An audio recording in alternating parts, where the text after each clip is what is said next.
여러분 안녕하십니까? 오늘 오후 6시 기준으로 도내에는 19명의 코로나19 신규 확진자가 나왔습니다. 지역별로는 춘천 8명, 원주 4명, 강릉 3명, 태백, 고성, 평창, 횡성 각각 1명씩입니다. 지금까지 누적 확진자는 7,063명입니다. 강원도민 152만 9천여 명 가운데 1차 접종은 124만 5천여 명이 맞아 접종률은 81.4%, 접종 완료자는 110만 8천여 명으로 완료율은 72.5%까지 올랐습니다.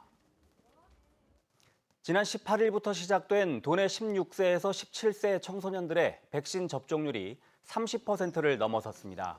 강원도는 청소년 접종 대상자 2만 6천여 명 가운데 8,200여 명이 1차 접종을 마쳤다고 밝혔습니다. 접종 동의율은 64%로 9천여 명은 예약을 마치고 접종을 대기하고 있습니다. 전국 기준 청소년 백신 접종률은 22%로 도내 청소년 접종률이 8%포인트가량 높은 것으로 집계됐습니다. 강릉에서는 다시 일상으로 돌아가자는 의미를 담은 제3회 강릉국제영화제가 펼쳐지고 있습니다. 이전처럼 완전히 자유롭진 않지만 여전히 함께 모여 영화를 보고 이야기를 나누며 도심 곳곳이 스크린이 되고 또 축제가 되고 있습니다. 박은지 기자가 다녀왔습니다. 강릉에서 촬영된 영화 봄날은 간다 개봉 20주년을 맞아 강릉국제영화제에서 열린 특별 상영회. 극장을 벗어나 야외에 마련된 무대는 아련한 주제곡으로 시작을 알리고 예전에 관람했던 관객들은 그때의 추억이, 새로 접하는 젊은 관객들에게는 설렘이 가득합니다. 유지태 배우님이 오신다고 해서 배우님도 보러 왔고, 그리고 감독과의 대화도 굉장히 기대하고 있습니다. 20년이 지나 한자리에 모여 다시금 관객들의 환호와 마주한 감독과 배우, 스태프들 역시 감회가 남다릅니다. 제 마음이야말로 싱숭생숭합니다. 네, 정말 영화 20년이 지나도 역시 영화는 그 숫자를 넘어서 세월을 넘어서 남는 것이 있는 것 같습니다. 올해 강릉국제영화제는 일상으로 나아가자는 주제를 담아 강릉 곳곳을 축제의 공간으로 만들고 있습니다. 구도심 골목을 따라 걷다 보면 상영관이 된 작은 공연장과 독립서점, 이색 카페들을 만날 수 있고 관아 무대에서는 낮에는 음악 공연이, 어두운 밤에는 영화 상영이 이어집니다. 지역에서 활동하는 작가들의 작품 부스와 야외 쉼터도 마련됐습니다. 극장에서는 섹션별로 다양한 프로그램 이벤트, 관객과의 대화, 강연 등이 마련됐고 상영 직후에는 스크린 너머의 이야기를 나누며 영화 그 이상의 경험을 만듭니다. 상대의 어떤 속마음을 좀 알고 싶다. 관계에 대한 뭐라고 해야 되나요? 서로 알 수 없는 부조리들, 그런 것들을 좀 캐보고 싶다라는 생각에. 대신 코로나19 방역을 위해 모든 축제 공간에서는 출입 등록 이후 손목 인식표를 받아야 하고 관객과의 대화도 QR코드를 활용해 이루어집니다. 영화제의 다보스 포럼을 지향하는 강릉 포럼에 모인 국제영화제 수장들은 코로나19 이후 경험들을 나누며 많은 것이 달라졌지만 극장에 모여 함께 영화를 보고 극장을 확장하는 영화제의 의미는 오히려 더 중요해졌다고 입을 모았습니다. 또 강릉 영화제만의 이색 프로그램인 영화와 문학을 주제로 한 토크쇼 배롱야담은 강릉 문화공간 곳곳에서 영화제 기간 내내 이어집니다. 강릉을 영화의 바다로 물들이는 제3회 강릉국제영화제는 오는 31일까지 이어집니다. MBC 뉴스 박은지입니다. 춘천이 지역구인 허영 국회의원이 춘천의 옛 미군 부대 터로 도청을 옮기자는 제안을 하면서 잠잠했던 강원도청 이전 문제가 다시 수면 위로 떠오르고 있습니다. 지방선거가 1년도 안 남았는데 공론화 절차 없이 이전 위치를 결정하는 건 부적절하다는 지적도 나오고 있습니다. 권기만 기자가 보도합니다. 강원도청 이전 신축 문제를 다시 수면 위로 끌어올린 것은 춘천이 지역구인 허영 국회의원입니다. 새 도청을 지을 최적지로 춘천의 옛 미군 부대 터를 제안했습니다. 교통 요지로서 강원도 어느 곳에서나 철도를 통해서 큰 도를 통해서 접근할 수 있는 접근성이 현 도청사보다 훨씬 좋습니다. 강원도는 춘천시가 결정에 제안한다면 캠프 페이지를 이전 후보지 중 하나로 검토하겠다고 밝혔습니다.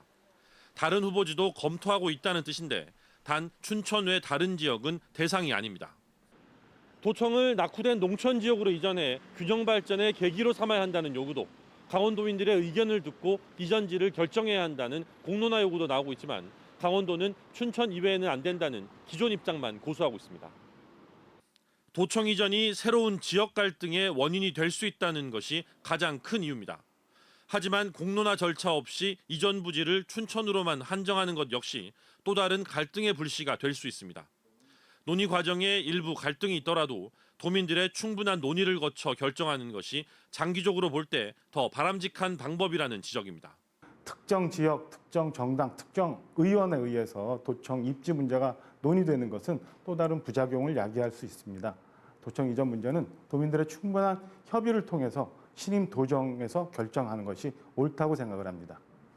지역별, 나아가 여야 정당별로 도청 이전을 바라보는 시각 차이가 큰 만큼 대선과 지방선거 이후 충분한 논의를 거쳐 추진해야 한다는 신중론이 힘을 받고 있습니다. 하지만 강원도는 춘천의 청사를 새로 짓는다는 전제하에 다음 달 관련 조례를 입법 예고하고 내년 당초 예산에 사업비를 포함시킬 계획인 것으로 확인됐습니다. MBC 뉴스 권기만입니다. 강원과 충북 지역에 있는 도시공원들의 토양 안전성을 조사한 결과 모두 기준치 이내인 것으로 나타났습니다. 원주지방환경청은 강원과 충북 14개 군 지역에 위치한 59개 도시공원을 대상으로 6개월 동안 토양 안전성 조사를 실시했으며 수은과 납 등 8종류의 중금속이 자연상태 농도 수준 이하로 양호한 것으로 조사됐다고 밝혔습니다. 또 카드뮴과 유기인, 시안과 벤조필에는 모든 지점에서 검출되지 않았습니다. 이번 조사 결과는 원주환경청 홈페이지에서 확인할 수 있으며 주민들이 안심하고 도시공원을 이용할 수 있을 것으로 기대하고 있습니다. 철원 한탄강 물 윗길 트레킹 구간이 송대소 구간을 시작으로 12월 초까지 순차적으로 개방됩니다. 철원군은 지난 23일 한탄강 송대소에서 은하수교 구간을 먼저 개방하고 다음 달 중에 태봉대교에서 고석정 구간, 12월 초에는 태봉대교에서 순담까지 전체 코스를 순차적으로 개방할 계획입니다. 이미 개방된 송대소 구간은 무료 입장이며 세계 지질공원으로 인증받은 한탄강의 주상절리를 가까이서 감상할 수 있는 구간입니다. 김장철을 앞두고 원주에서도 가을 배추에 무름병이 발생해 농가들이 피해를 입고 있습니다. 원주시에 따르면 가을철 고온과 잦은 비로 무름병이 확산되고 있으며 현재 1,260농가 78헥타르의 배추 재배 면적 가운데 30%가량이 피해를 입은 것으로 조사됐습니다. 피해를 입은 배추는 회복이 불가능해 빠른 제거 조치에 나서야 하며 원주시는 수확이 가능한 농작물은 조기 수확한다는 계획입니다. 동해바다 국제아트 비엔날레 출발을 알리는 프리 비엔날레가 동해시에서 열렸습니다. 2021 동해바다 국제아트 프리 비엔날레는 다음 달 19일까지 한 달 동안 연필 뮤지엄과 해랑 전망대, 동해 문화예술회관 등에서 국내외 시각예술 분야 200여 명의 작가들의 깃발, 일러스트레이션, 포스터 전시와 대담 등이 마련됩니다. 뉴스를 마칩니다. 고맙습니다.